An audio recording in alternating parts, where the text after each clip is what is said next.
आदरणीय अध्यक्ष जी, पार्टी के उपाध्यक्ष श्री नंदा जी, गुरु जी, भाई शिवपाल सिंह जी,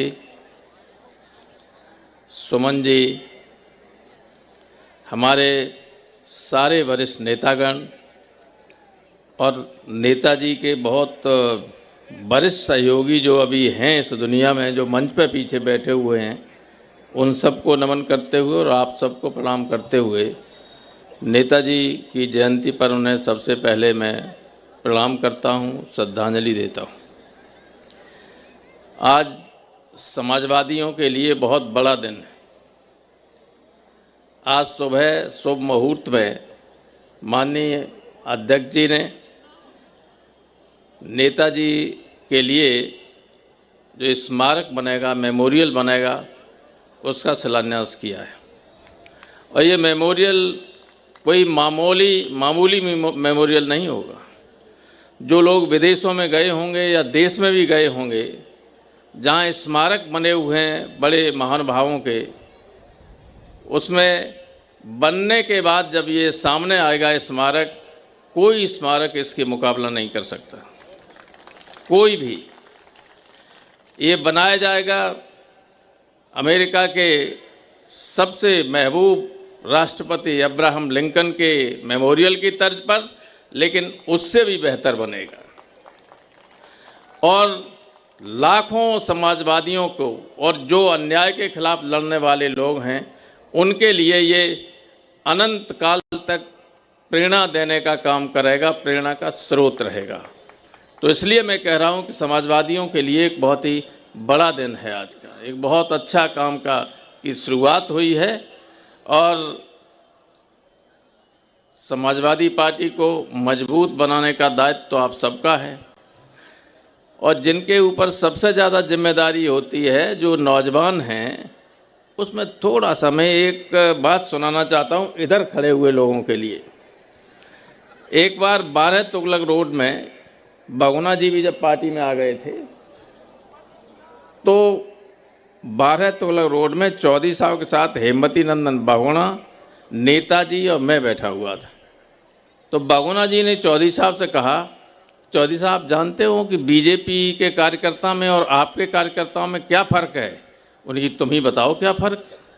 बोले फ़र्क ये है कि बीजेपी का हमारा कार्यकर्ता जब जाएगा बाजार में, भेजो 10 रुपया लेके या 50 रुपया लेके, तो 10 रुपये के सामान लेके आ पाएगा। और बीजेपी का कार्यकर्ता 10 रुपया का सामान लेके देखो भेजो तो 50 रुपये का सामान ले आएगा। तो बीजेपी की अगर ये लोग होते यहाँ, तो कोई कुर्सी खाली नहीं होती, उसके पीछे तक भरा होता है, पीछे तक। इनको बार बार समझाया गया है। ये कल लिखेंगे प्रेस वाले, कुर्सियाँ खाली पड़े थी, और जितनी कुर्सियाँ हैं उससे ज़्यादा लोग यहाँ खड़े हुए हैं। और इनका उत्साह का मैं आपको एक और बताऊं, बुरा मत मानना, इधर खड़े हुए लोग, ये जो कुर्सी पे बैठे हुए लोग हैं, उनकी धारणा है कि इसी तरह के लोगों की वजह से हम चुनाव हार गए। मैं सब पूछ लीजिए आप किसी को भी, ये सिर्फ चेहरा दिखाने के लिए यहाँ डिस्टर्बेंस करते हैं। पीछे सब कुर्सियाँ खाली, उन पर कोई बैठेंगे नहीं और मुंह दिखा देंगे मैं आए थे यहाँ और जाएंगे। एक वोट नहीं, पूछ लीजिए इनमें, एक वोट बढ़ाने का काम नहीं होगा। आदेश यादव का खुद का वोट नहीं होगा, लेकिन बात बहुत लंबी चौड़ी करेंगे इधर खड़े के। किसी भले आदमी को अखिलेश के पास नहीं जाने देंगे, आगे अभी घेर लेंगे, यहाँ से निकलेंगे तो इनकी जो गाड़ी है वो पिचक जाएगी। ऐसा काम करते हैं। नेताजी ने कहाँ से शुरू किया था? 67 का पहला चुनाव जब लड़े तो मैंने उसी साल बीएससी किया था। तो नेताजी ने कहा कि ऐसा करो, एमएससी में दाखिला मत लो, हम चुनाव लड़ेंगे, उस अगली साल ले लेना। तो मैं नहीं लिया दाखिला, हम लोग ले। हमें जैन कॉलेज में असिस्टेंट टीचर बनवा दिया, गुरुजी जानते हैं। वहाँ से साइकिल से जाते थे, 10 लड़के और जाते थे। और कोई ऐसा गांव जसवंत नगर क्षेत्र का नहीं है, खासतौर से बसरेहर ब्लॉक का, तब ये ब्लॉक 2 ही थी, जसवंत नगर और बसरेहर, जिसके घर घर में हम लोग न गए हों। कोई जीप नहीं थी, कुछ नहीं, केवल साइकिल से गए। चुनाव के वक्त भी कुछ नहीं था, साइकिल से गए, चुनाव जीते। 69 में भी कोई गाड़ियां नहीं थी।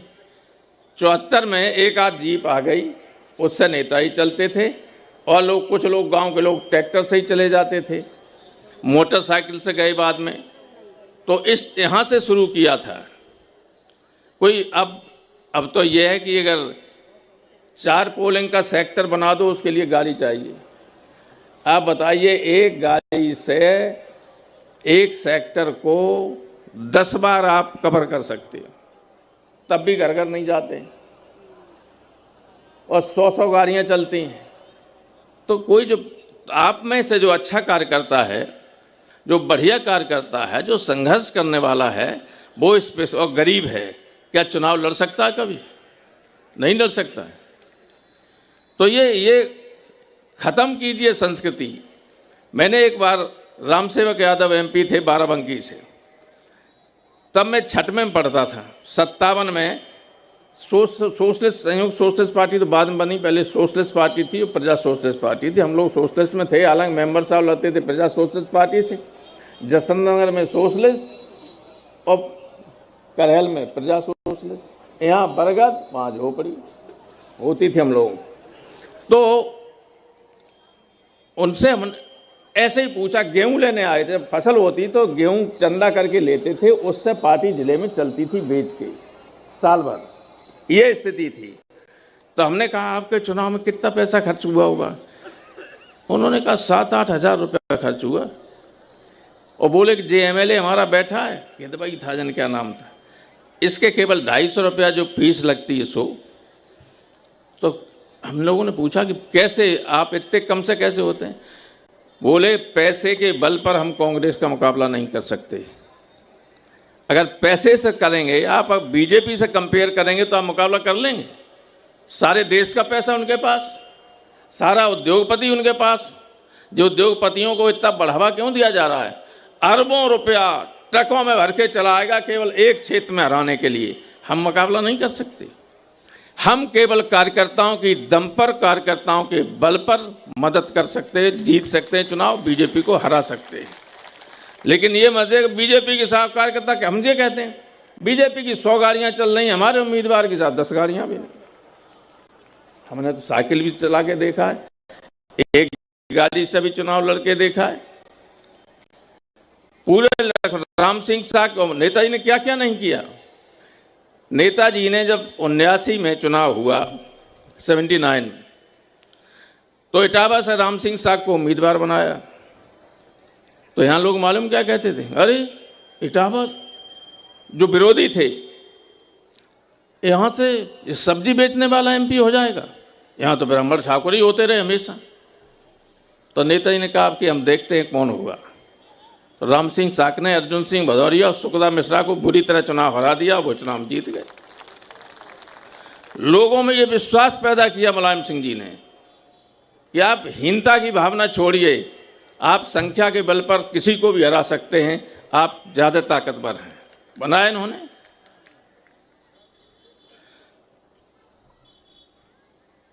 फूलन देवी को जेल से निकाल के MP बना दिया 2-2 बार। अगर हत्या न हो गई होती तो आगे भी MP होती वो। कोई सोच सकता था? गरीबों, पिछड़ों की, जो अति पिछड़ों की बात करने लगी बीजेपी, सारे अधिकार छीन लिए, सारा रिजर्वेशन खत्म कर दिया, सारी नौकरियां कॉन्ट्रैक्ट बेसिस पर जिसमें कोई रिजर्वेशन नहीं, और रही बची आउटसोर्सिंग से कोई रिजर्वेशन नहीं। अब काय का मंडल रह गया?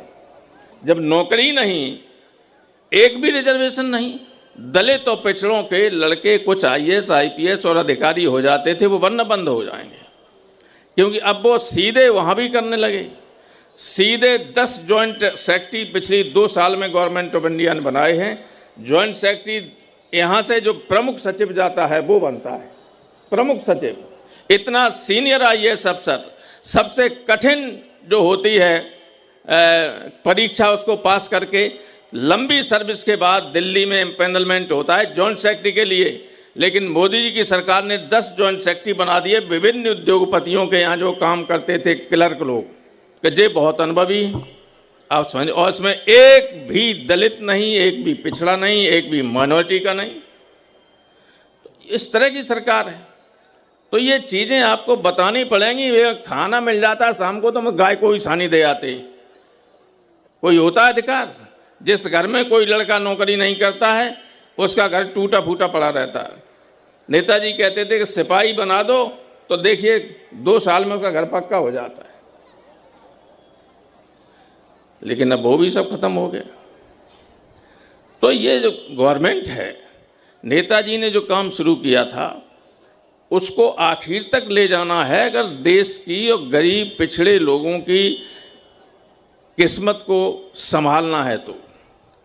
जहाँ तक प्रधानमंत्री की बात कहते हैं, ये मुझसे ज़्यादा अंदर की बात कोई जानता नहीं, क्योंकि जिस दिन फैसला होने वाला था प्रधानमंत्री का, सारी रात आंध्र प्रदेश भवन में मीटिंग चली।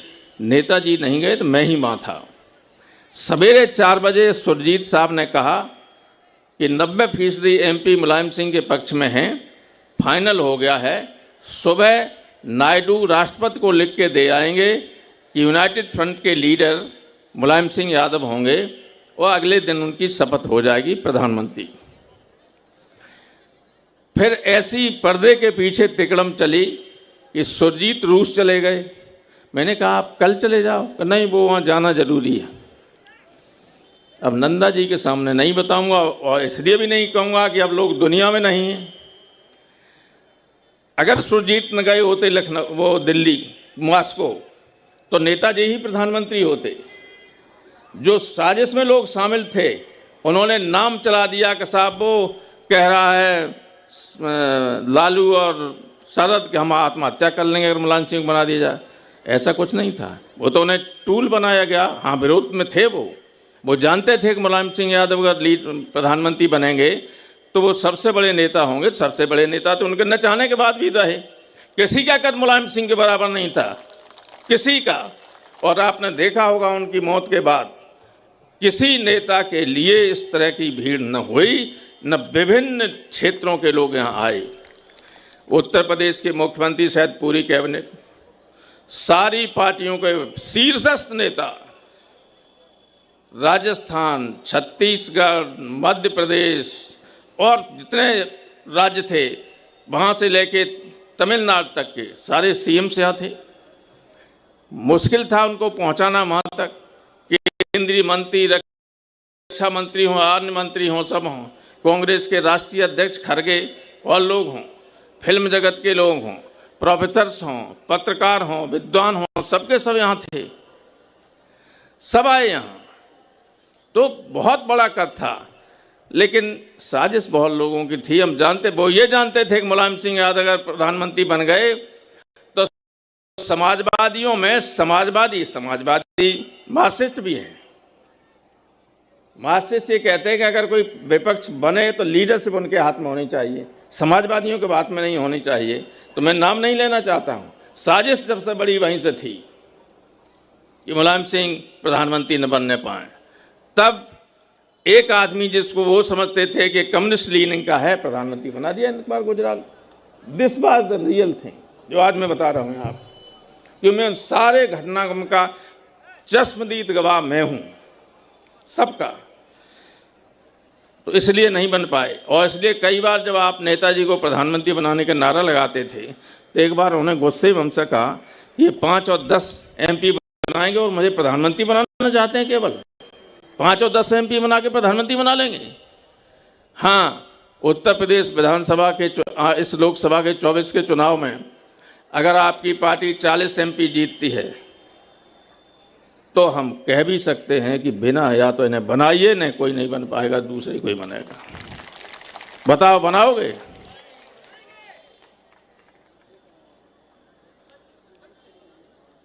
अब मैं, चूंकि गुरुजी बहुत देर से बैठे हुए हैं और दिक्कत हो रही है उन्हें बैठने में, और बूढ़े आदमियों को सबको दिक्कत हो रही होगी, इसलिए मैं बहुत सारी ऐसी बातें हैं जो नहीं कहना चाहता हूँ। एक बार नेताजी ने जब कन्नौज से जब जसवंत नगर से कहा हम नहीं लड़ेंगे, तो हम नेताजी निर्णय अपने मन में ले लेते थे, लेकिन पूछते थे। तो हमसे पूछा जसवंत नगर से कौन लड़े? हमने कि शिवपाल लड़ें और कौन लड़ें, ठीक है। तो पार्टी के अध्यक्ष ने कहा भाई रामगोपाल की राय यही है कि शिवपाल लड़ें, शिवपाल को ही लड़ाया जाएगा। तो खुद अपना ऐसे ही कन्नौज से जब इस्तीफा दिया नेताजी ने, तो हमसे बोले कि यहाँ से किसे चुनाव लड़ाया जाए। मैंने कहा अखिलेश को लाओ। तो लोग कहेंगे कि अपने बेटे को चुनाव लड़ा दिया। मैंने कि भगवान शंकर के बेटे हैं, गणेश ऐसी तो पूजा होती। बोले ठीक कह रहे, बात है।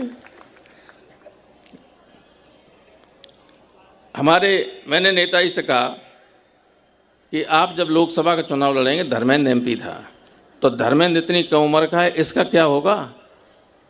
तो हमने कि अब हमें लोकसभा का नहीं है लालच, कोई भी हम चाहते हैं हमें कि इससे, क्योंकि सीट को मैंने बचाया था, किसी से तिकड़म करके सब रिजर्व कराए दे रहे थे बदायूं को। तो हमने कि धर्मेंद्र वहाँ से लड़े, हमें राज्यसभा में भेज देना। तो ये सारी चीज़ें चलती रहीं। अब की बार जब मैनपुरी से लड़े थे, ये मैं बताना चाहता हूँ अखिलेश जी, आप भी जानते हैं नेताजी ने स्वयं से कहा था कि मैं अब आजमगढ़ से नहीं लड़ना चाहूँगा, मैं अपने दूर पड़ता अपने क्षेत्र में नहीं जा पाता हूँ, मैं अपने घर से लड़ूंगा, मैनपुरी से चुनाव लड़ूंगा। ये नेताजी का डिसीजन था, ये मेरा नहीं था।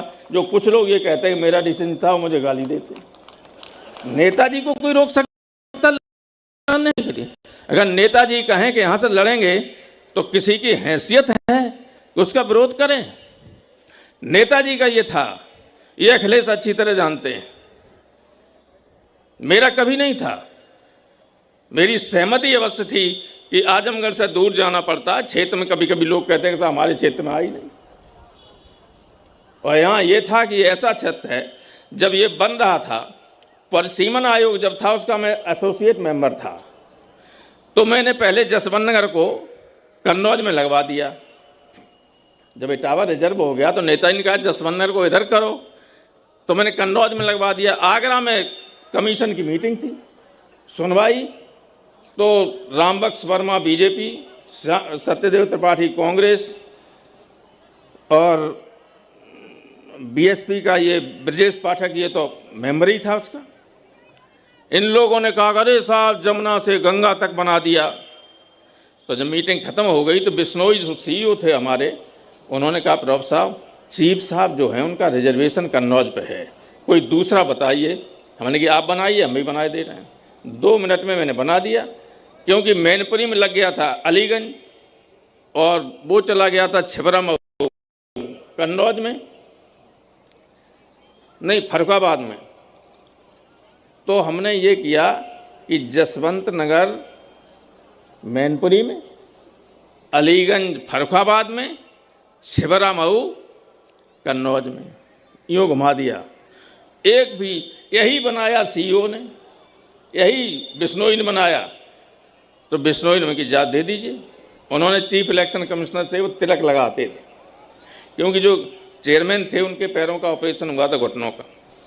तो उन्होंने कहा इससे बढ़िया कॉन्स्टिट्यूंसी उत्तर प्रदेश में एक भी नहीं बनी। नक्शे पर इतनी कॉम्पैक्ट और बेहतर कॉन्स्टिट्यूंसी मैनपुरी बनी, इससे बेहतर एक भी नहीं। और मैंने कहा बाद में जब बन गई, मैंने कहा चाहे 79 सीटें हार जाएं, नेताजी की इस कॉन्स्टिट्यूंसी से उन्हें या उनके परिवार के व्यक्ति को कभी कोई नहीं हरा सकेगा। ऐसी ये कॉन्स्टिट्यूंसी बनाती है, क्योंकि कई बार सब लोग एक हो जाते हैं, हुए हैं। तो ये है। लेकिन अब आज हम तो पार्टी की तरफ से, पार्टी के अध्यक्ष को और आप सबकी तरफ से धन्यवाद देना चाहते हैं कि जो आपने आज शिलान्यास किया है, और जितना शानदार, क्योंकि हमने वो मेमोरियल्स देखे हैं। मैंने लिंकन के मेमोरियल को कई बार देखा है। शाम के वक्त वहाँ ये भीड़ होती है प्रतिदिन, जहाँ फोटो लेना खड़े होकर मुश्किल हो जाता है। जब तक फोटो लेने हैं तब तक 10 और आगे से निकल रहे होते हैं। स्कूलों के बच्चे और जितने ब्लैक हैं वे तो सभी आते हैं। उनकी दास्ता को मुक्ति दिलाई थी उन्होंने, दास्ता से। तो उससे उसी तरह का है, आप नक्शा में देखा होगा, उससे थोड़ा और बेहतर है, बहुत बेहतर है, क्योंकि वहाँ इस तरह का कोई पार्क नहीं है। सामने एक मेमोरियल है अमेरिका का, वो दिखता है दूर, उस तरफ दूर जेफरसन मेमोरियल है। तो लेकिन बहुत बढ़िया है। अभी अले जी ने बताया उससे थोड़ा ऊंचा है, बढ़िया है। आप लोगों का सीना गर्व से ऊंचा हो जाएगा और जब आया करोगे तो अन्याय के खिलाफ संघर्ष का स्रोत आप में फूटता रहेगा, अंकुर फूटता रहेगा कि अन्याय के खिलाफ लड़ने से व्यक्ति इस ऊंचाई तक पहुंचता है। उसके कदमों पे कुछ चलोगे तो कुछ न कुछ समाज को देगे।